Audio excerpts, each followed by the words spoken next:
السلام علیکم ورحمۃ اللہ وبرکاتہ نحمده ونصلی علی رسولہ الکریم اما بعد۔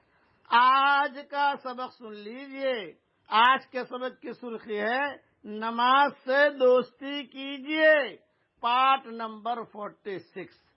حضرت خارجہ ابن حذیفہ رضی اللہ تعالیٰ عنہ سے روایت ہے کہ ایک دن حضرت محمد صلی اللہ علیہ وسلم ہمارے پاس تشریف لائے اور ارشاد فرمایا، اللہ تعالیٰ نے ایک اور نماز تمہیں عطا فرمائی ہے جو تمہارے لیے سرخ اونٹوں سے بہتر ہے، اور وہ نماز وتر ہے۔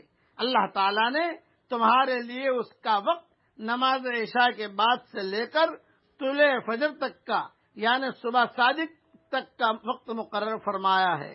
یہ حدیث ابو داؤد میں ہے۔ عربوں میں سرخ اونٹ بہت قیمتی مال سمجھا جاتا تھا۔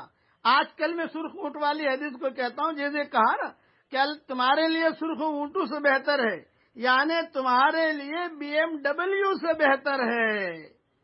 BMW کی قیمت ہوتی تھی اونٹوں کی اس دور کے اندر۔ کسی کے پاس اونٹ ہو وہ مالدار شمار ہوتا تھا۔ جب شادیاں کرتے تھے تو کہتے تھے بھی تمہاری لڑکی سے شادی کرنی ہے، میرے پاس 50 اونٹ ہیں۔ ارے واہ! دوسرا آتا، ارے بھی تمہاری لڑکی سے شادی کرنی ہے، میرے پاس 60 ہیں۔ ارے واہ! میرے پاس 100 ہیں۔ تو زیادہ اونٹ جس کے پاس ہوتے تھے اس کے ساتھ اس لڑکی کا نکاح کیا جاتا تھا۔ اس دور کے اندر، زمانے جاہلیت کے اندر اونٹ کی قیمت ہوتی تھی۔ تو حضور صلی اللہ علیہ وسلم نے اونٹوں سے، اور کہا سرخ اونٹ۔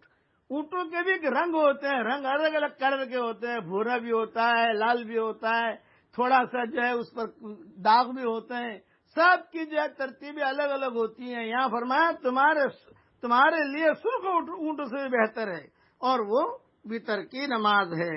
دوسری روایت میں ابو الدرداء رضی اللہ تعالیٰ عنہ فرماتے ہیں، مجھے رسول اللہ صلی اللہ علیہ وسلم نے 3 باتوں کی وصیت فرمائی۔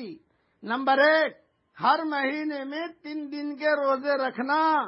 نمبر 2، سونے سے پہلے وتر پڑھنا۔ نمبر 3، اور فجر کی 2 رکعت سنت ادا کرنا۔ یہ حدیث طبرانی میں بھی ہے، مجموع الزوائد میں بھی ہے۔ یہ 3 نصیحتیں اپنے لیے مضبوطی سے پکڑ لیجئے۔ ہر مہینے کا 3 دن کا روزہ، دوسرا سونے سے پہلے وتر پڑھ لینا، اور تیسرا فجر کی 2 رکعت سنت اہتمام کے ساتھ پڑھنا۔ بہت قیمتی چیز ہے۔